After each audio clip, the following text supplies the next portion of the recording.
Bonjour les amis et bienvenue sur la chaîne du Grave Detective. Aujourd'hui, je me trouve au Holy Trinity Churchyard à Botswell, situé à 6 km au sud-est de Leeds, dans le nord de l'Angleterre.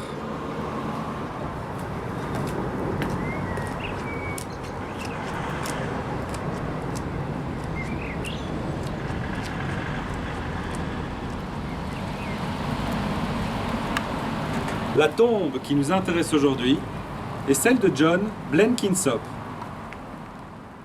John Blenkinsop est né en 1783 à Felling, à proximité de Newcastle upon Tyne, dans le nord de l'Angleterre. Fils d'un tailleur de pierre, John va débuter sa carrière comme apprenti ingénieur des mines auprès de son cousin Thomas Barnes, responsable d'une houillère en Northumbrie.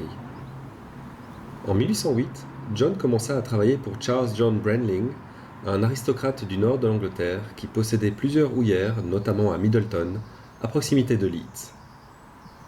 À son arrivée à Middleton, cela faisait déjà 50 ans que la mine utilisait un système de rails en bois afin de transporter des wagons de charbon. Ces wagons étaient tractés par des chevaux sur cette ligne partant de la mine et allant vers le centre de Leeds. Mais tout d'abord un peu de contexte. Nous nous situons ici au début de l'histoire des chemins de fer. Richard Trevithick, l'inventeur de la locomotive à vapeur, avait commencé ses essais à peine 7 ans plus tôt. George Stephenson, quant à lui, ne commencera à s'intéresser à cette question que 6 ans plus tard. C'est l'époque des pionniers, des inventeurs. L'importance de cette question est à comprendre dans son contexte industriel d'une part, mais également dans le contexte des guerres napoléoniennes qui forcent à trouver une solution pour remplacer les chevaux partis à la guerre.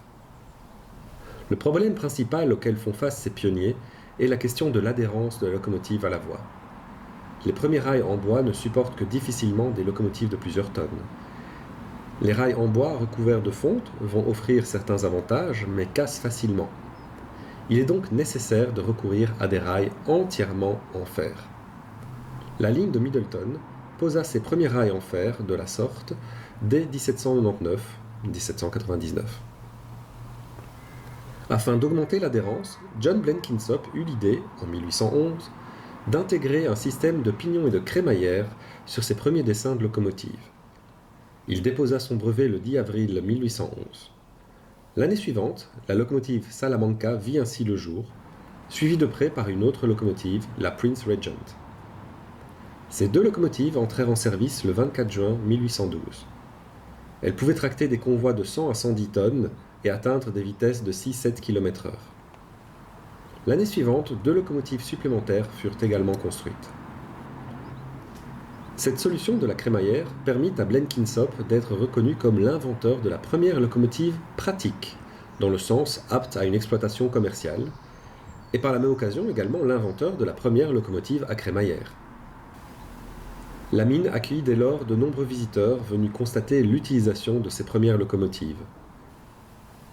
Parmi ces visiteurs, il y eut notamment en 1816 le futur tsar Nicolas Ier de Russie. Le succès de ces locomotives va également convaincre les fondateurs de la Stockton and Darlington Railway d'avoir recours à des locomotives pour leurs jeunes lignes de chemin de fer. Il en alla de même pour la Liverpool and Manchester Railway.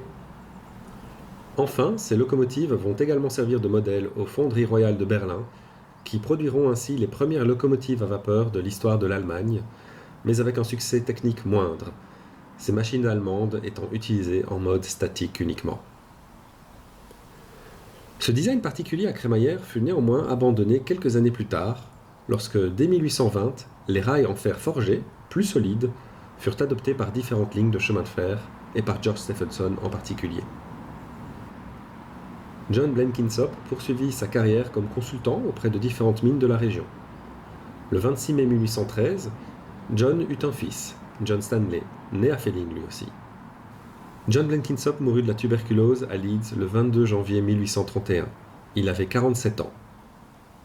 7 ans plus tard, en 1838, son fils John Stanley partit vivre en Allemagne, à Braunschweig, où il construisit et conduisit des locomotives à vapeur pour la Braunschweigische Staatseisenbahn, chemin de fer de l'État de Braunschweig, avant de prendre la direction des ateliers de cette compagnie de chemin de fer.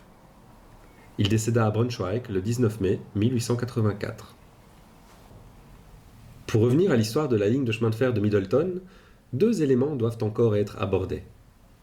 Le premier de ces éléments concerne l'illustrateur George Walker, qui, en 1814, publia un livre intitulé The Costume of Yorkshire, les costumes du Yorkshire. Il s'agit d'une série de dessins montrant les costumes traditionnels portés par différentes professions du comté. Le dessin numéro 3, œuvre du graveur Robert Havel et de son cousin Daniel Havel, représente un ouvrier mineur posant devant une houillère. En arrière-plan, un train de charbon tracté par une locomotive, probablement la Salamanca de John Blenkinsop. Ce dessin est la toute première représentation d'un train de l'histoire de l'humanité.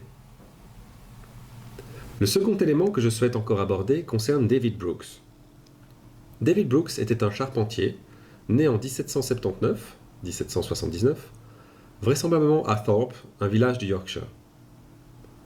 Le 5 ou le 6 décembre 1821, au soir, David rentrait chez lui à pied, en empruntant le tracé de la ligne de chemin de fer de Middleton.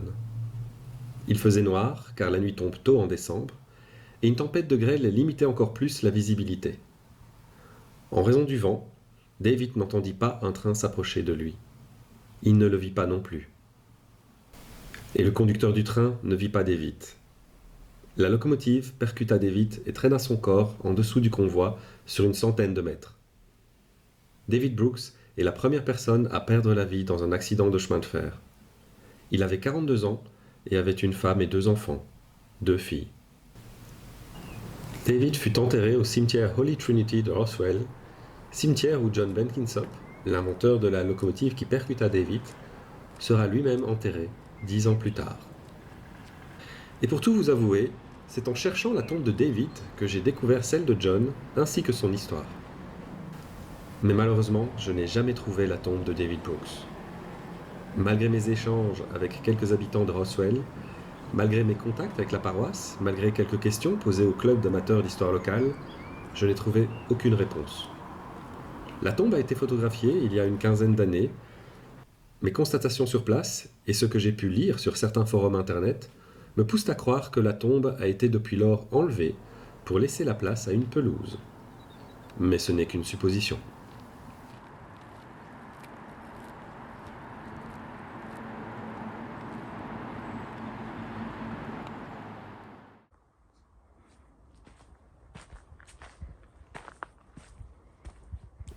Si la tombe de David Brooks a disparu, il semblerait néanmoins que son fantôme hante encore la ligne de chemin de fer de Middleton. Jusque dans les années 90 du XXe siècle, des personnes ont ainsi témoigné avoir vu la nuit un homme, tantôt bien visible, tantôt d'allure transparente, marcher le long de la ligne de chemin de fer. Cette histoire ravira sans doute les amateurs de sensations fortes ou autres chasseurs de fantômes.